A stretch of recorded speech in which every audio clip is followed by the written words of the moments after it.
So hello guys, स्वागत है आपका फिर से एक बार पीएमएस1 के चैनल में। अगर तुमने मॉर्बियस मूवी देख ली है तो तुमने तो ये देखा ही होगा कि मॉर्बियस मूवी के पोस्ट क्रेडिट सीन में वल्चर और मॉर्बियस मिलकर स्पाइडरमैन को मारने की बात कर रहे हैं। आज हम इसी टॉपिक के ऊपर बात करेंगे कि अगर फ्यूचर में कभी मॉर्बियस और स्पाइडरमैन की फाइट होती है तो उनमें से कौन सबसे ज़्यादा पावरफुल साबित होगा। फ़ोन को लेकर किसी एक जगह पर बैठ जाओ और शुरू करते हैं एक छोटे से इंट्रो के साथ।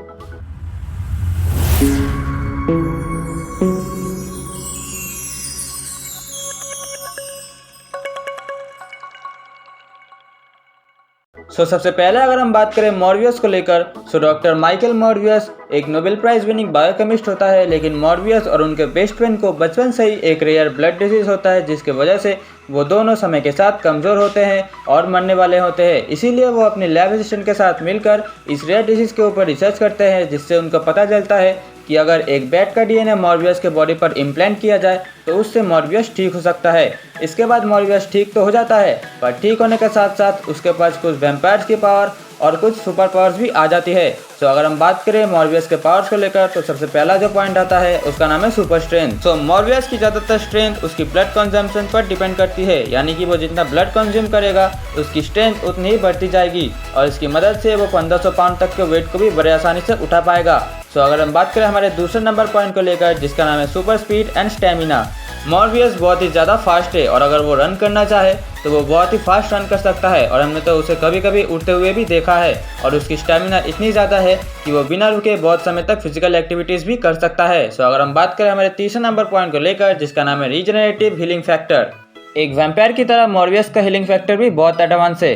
वो अपनी बॉडी के किसी भी डैमेज पार्ट को बहुत ही जल्द हील कर सकता है और यहाँ तक कि वो गन शॉट्स के डैमेज को भी हील कर सकता है। अगर हम बात करें हमारे फोर्थ नंबर पॉइंट को लेकर, जिसका नाम है सुपर एक्यूट सेंसेस। मॉर्बियस को देखने और स्मेल करने की कैपेबिलिटी भी एक नॉर्मल ह्यूमन से बहुत ज़्यादा है, जिसकी वजह से ये किसी भी चीज़ को बड़े ही दूर से देख सकता है और मीलों दूर रहकर भी किसी के ब्लड को स्मेल कर सकता है और वो अपने पावर्स की मदद से किसी को भी हिप्नोटाइज कर सकता है। यही सारी थी मॉर्बियस की पावर्स। अब आगे बढ़ते हैं स्पाइडरमैन को लेकर। अगर हम बात करें स्पाइडरमैन को लेकर, स्पाइडरमैन का फर्स्ट मूवी में हमने ये देखा है कि जब पीटर पार्कर को एक न्यू स्पीशीज का स्पाइडर काट लेता है तो उसके पास स्पाइडर की बहुत सारी पावर्स आ जाती है, जो कि एक स्टूडेंट है। अगर हम बात करें स्पाइडरमैन के पावर्स को लेकर तो सबसे पहला जो पॉइंट आता है उसका नाम है सुपर स्ट्रेंथ। स्पाइडरमैन के पास बहुत ही अच्छी स्ट्रेंथ है। वो अपने इस पावर की मदद से 30 से 40 टन तक के वेट को भी बड़े आसानी से लिफ्ट कर सकता है और हमने तो यह देखा है कि वो कैसे अपनी इसी पावर की मदद से एक ट्रेन तक को रोक चुका है। अगर हम बात करें हमारे दूसरे नंबर पॉइंट को लेकर, जिसका नाम है सुपर ह्यूमन ड्यूरेबिलिटी।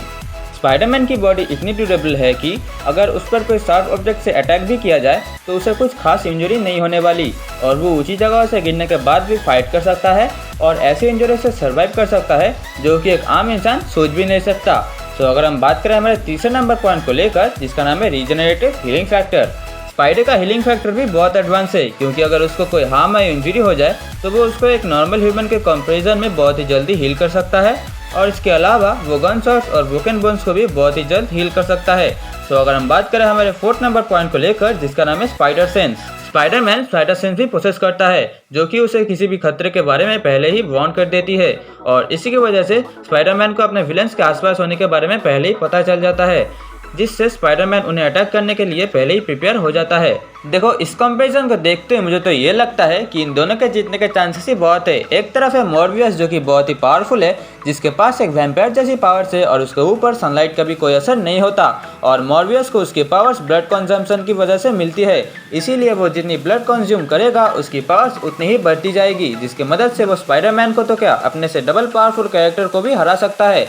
और वहीं दूसरी तरफ अगर मॉर्बियस को ब्लड ना मिले तो उसकी पावर्स कम होती जाएगी, जिसकी वजह से वो अपने पावर्स को यूज़ नहीं कर पाएगा और तभी स्पाइडरमैन उसको बहुत ही अच्छी तरीके से हरा सकता है। और इसके अलावा भी स्पाइडरमैन अपने से कई गुना ज़्यादा पावरफुल विलन्स को भी बहुत पहले हरा चुका है। देखो, ये तो सिर्फ मेरी ओपिनियन थी, सबके ओपिनियंस अलग अलग होते हैं। अगर इस बारे में तुम्हारी कुछ राय है तो तुम मुझे अपने कमेंट्स में ज़रूर बताना और अगर तुम चाहो तो ये वीडियो अपने दोस्तों के साथ भी शेयर कर सकते हो। और मैंने स्पाइडरमैन के ऊपर एक और वीडियो बना रखी है, मैं वो वीडियो अपने एंड स्क्रीन में दे दूंगा, तुम वहाँ से जाके वो वीडियो चेक कर सकते हो। आज की वीडियो तो ये तक थी। अगर वीडियो पसंद आया तो वीडियो को लाइक करना और अगर तुम चैनल पर नए हो तो अपने सारे पार्ट्स की मदद से इस चैनल को सब्सक्राइब कर दो। अब मैं चलता हूँ, मैं तुमसे फिर मिलूंगा किसी नए वीडियो किसी नए टॉपिक के साथ। तब तक के लिए गुड बाय।